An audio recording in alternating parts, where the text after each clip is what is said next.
saya tidak ingin mengulang apa yang saya tulis nanti berarti jadi biar dibaca juga. Sebenarnya yang saya kerjakan itu adalah menarik atau adalah menerima serangkaian ujian, hiburan dan sebagainya karena mungkin ketika orang mencari siapa mereka itu tidak terlalu banyak datanya mungkin seperti itu. Dan itu menjadi penyakit terbesar bagi bangsa kita bahwa kita sangat miskin dengan dokumentasi. Termasuk mungkin kita tidak tahu siapa lagi yang lain, siapa misalnya yang melakukan bom tulis atau payung tulis atau apa itu ada hubungannya dengan apapun di PKI ini.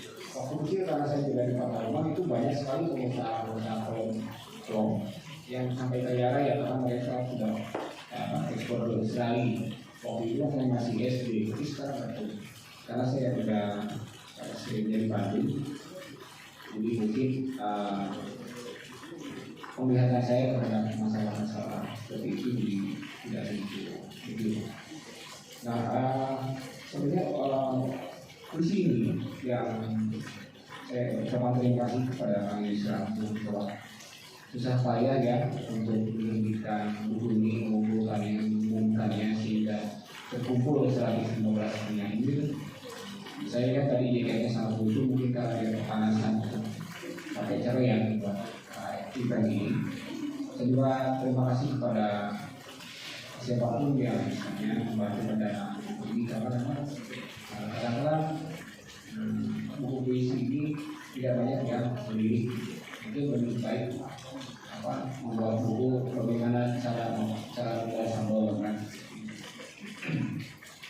Nah, bagi saya yang sudah agak jauh ketika melihat buku ini dan mengenang kembali kampung halaman dan sebagainya termasuk dari bagaimana tiba-tiba ternyata memang ada pahlawan yang mungkin belum dituliskan oleh buku sejarah. Di kampung saya mungkin tidak ada SD yang mengatakan bahwa di sini juga ada pahlawan di sana seperti itu. Memang kalau kita lihat banyak sekali jalan-jalan itu diikuti oleh nama-nama pahlawan dalam pengertian yang bergerak. Bayangkan seperti itu, seperti siapa dan sebagainya. Atau mungkin zaman raja-raja dan sebagainya.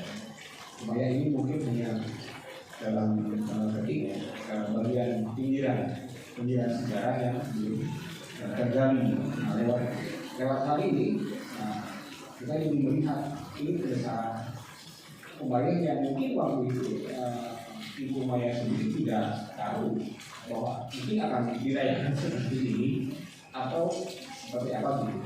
Kali pada dengan kasus ini hampir sama dengan Dewi Sartika bahwa mungkin bukan mungkin lagi karena Ibu Maya ini tidak meninggalkan catatan-catatan.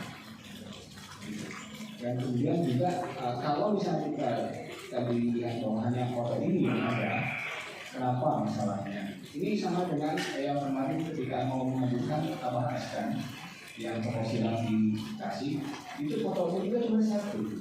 Ini ada apa? Apakah dulu ada konflik etis atau apa? Saya tidak tahu. Apakah kalau keluarga mungkin saya memahami bahwa itu keterbatasan ya. Kalau waktu kecil saya itu di potret itu hanya 1 tahun itu 1 lembaran saja saya seperti itu. Apalagi Ibu Maya lahir jauh sebelum itu ya. Ya mudah-mudahan saya pikir mungkin ini agak berat kalau misalnya nanti ditelusuri secara sejarah. Ini ada rekan yang juga sudah sejarah. Dari mana data-data ini bisa ada? Apa betul Ibu Maya itu seperti itu? Apa misalnya mungkin karena kan kalau sejarah kalau bukti dan sebagainya, bagaimana kalau penjahat tidak bisa dikurung kalau tidak ada bukti dan saksi kan? Nah, tapi ini sudah sedikit membuktikan bahwa ada sesuatu yang meredaksi Tanjung. Karena Tanjung itu bagi saya juga mempunyai satu kehususan. Di situ ada air asin dan tidak ada tempat lain. Kenapa ada air yang mengalir di situ? Apakah itu menunjukkan sesuatu? Barangkali mungkin apa? Ibu Maya pernah minum banyak air di situ, sehingga dia jadi banyak itu ya, apa? Istilahnya banyak manfaat ya untuk umat yang berikutnya. Dan mungkin juga ini dari semacam pemicu untuk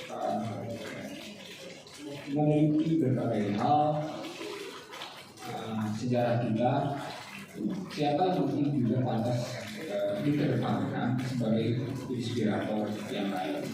Ini mungkin hanya salah satu pemicu saja, dan karena ya kita tidak punya data-data otentik mengenai otakasi gitu ya, seperti itu. Bahkan mungkin sejarah Jenderal Mustafa aja bagi saya masih belum ada bukti yang lengkap. Karena mungkin pemerintah tidak mempedulikan apakah penting untuk seperti itu. Misalnya sejarah pesantren, tidak ada pesantren, atau sejarah apa pemijahan misalnya, seperti apa sih? Saya pernah ke pemijahan dan bertanya kepada anak cucunya atau kemudian beliau, mereka memang juga melakukan saya kalau disebut kebetulan ya ini tidak, karena mungkin sudah jaraknya sudah sangat jauh dan sedikit. Saya tanya kenapa di pemijahan itu tidak ada perguruan tinggi atau pesantren yang besar yang melanjutkan tradisi dari beliau yang dijadikan tempat jalan di situ. Apa yang salah di situ?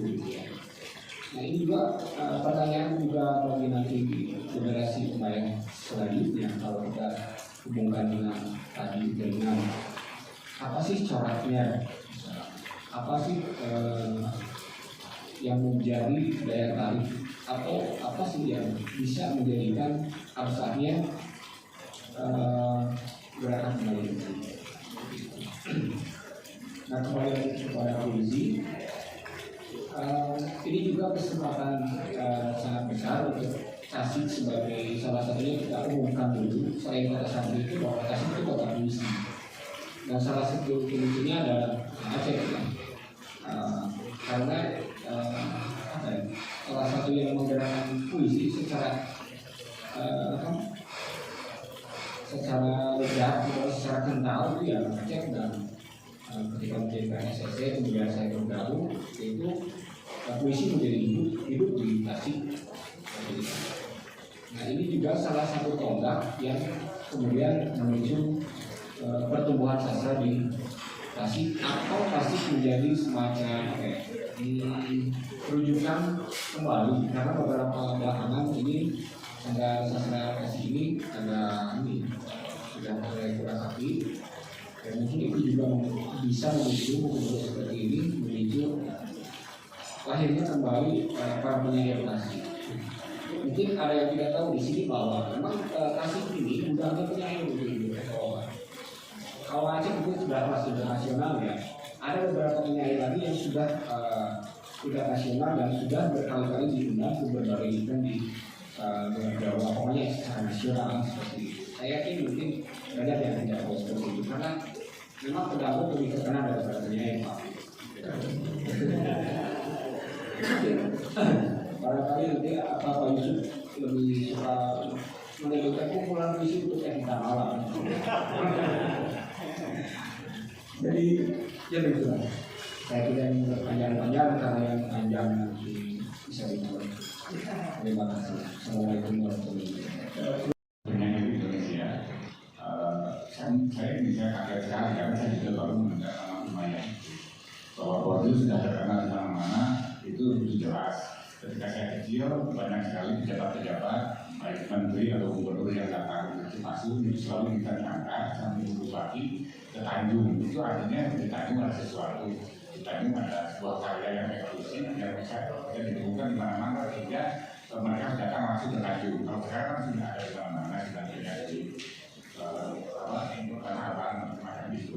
Jadi itu sesuatu yang eksklusif. Kemudian ini menarik sekali, walaupun nama Umayyah ini adalah menurut saya itu dalam itu sejarah kecil ya, sejarah kecil yang memang diangkat oleh orang lain di Indonesia, orang Tanjung juga belum tahu diketahui, bahkan tadi cucunya apa cicitnya juga masih terbang-terbang tentang Umayyah itu. Begitu juga saya akan itu ya.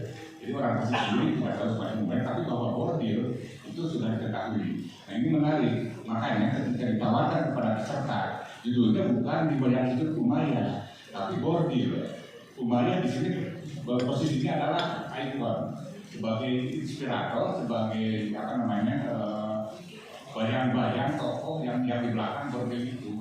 Karena Bordir ini, walaupun tadi keren sebagai milik Tasik, saya pernah ke Pandai Sike itu di Bukit Tinggi ya, itu juga mempunyai tradisi Bordir yang sangat tua dan lebih serius dari Tasik kalau untuk sekarang ya, karena dia masih menggunakan yang manual itu ya, dengan yang bolong-bolong macam itu yang sudah digunakan oleh Tasik. Dan saya benar juga banyak mengajar dari sini juga dari Tasik ke sana. Itu Pandai Sike jauh di pedalaman tapi didatangi karena memang eksklusif ya. Kembali lagi ke puisi, bagaimana Bordir ini ditawarkan menjadi sebuah tema. Ini menarik sekali karena di samping Bordir ini juga ada metafor. Menurut saya Bordir ini metafor dari sebuah proses, metafor dari sebuah perjuangan, dan juga metafor dari sejarah itu tadi. Dan ini ternyata direspon oleh peserta yang mungkin jumlahnya. Saudara-saudara, hari ini saya berada di Tasikmalaya, kebetulan ketemu, mungkin ditakdirkan yang ketemu dengan Ibu Wali Kota kita dari Tasikmalaya ini, namanya Ibu Rukmini, dan kita sama-sama hadir dalam acara bedah buku Bordir Umayyah. Jadi tadi kan Ibu sudah lihat acaranya. Komentarnya gimana nih mengenai kemunculan buku ini bagi Tasik, bagi Ibu, bagi Bunda Literasi, ya pokoknya bagi apa saja lah. Terima kasih atas kesempatan ini, betul-betul luar biasa. Saya sangat terharu ketika ada paparan mengenai buku yang berisi 115 puisi, dan diantaranya 115 penyair dengan berbagai macam puisi, yang diantaranya ada puisi Kebaya Bordir untuk Umayyah. Yang menjadikan saya sangat tertarik adalah saya baru tahu kalau di Tasik ini ternyata ada sosok seorang kaum wanita yang sudah hampir 96 tahun yang lalu. Beliau sebagai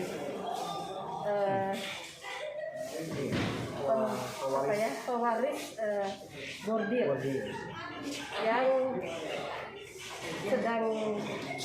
yang sedang kami ingin ketahui ada lebih jauh bagaimana sejarah yang lebih detail untuk beliau mengenai Ibu Umayyah tersebut. Itu juga sejarah Bordirnya sendiri ya Bu. Betul. Itu satu kebanggaan buat kami ya, mempunyai kaum wanita yang hebat, luar biasa. Satu itu. Kedua, saya juga sangat bangga sekali dengan para sastrawan yang telah mengisi puisi di dalam buku ini dan sekaligus mengangkat Bordir dengan judul Kebaya Bordir untuk Umayyah. Ini satu kolaborasi yang sangat menyentuh dan membuat saya terinspirasi bagaimana Bordir yang sebetulnya kota dari Umayyah ini yang dahulu itu seperti apa? Apakah masih ada di masa zaman sekarang ini motif-motifnya, atau sudah mengalami perubahan-perubahan? Ini yang ingin saya ketahui. Mudah-mudahan banyak teman-teman dan teman-teman bisa bantu mengenai kelanjutannya tentang Bordir Kota Tasik, Kawalu ya, Tanjung Kawalu. Itu saja sangat berkesan buat saya. Terima Terima kasih. Sama-sama Bu, terima kasih. Baik itu saudara-saudara, demikian paparan beliau mengenai inspirasi dari adanya buku ini. Terima kasih. Assalamualaikum warahmatullahi wabarakatuh.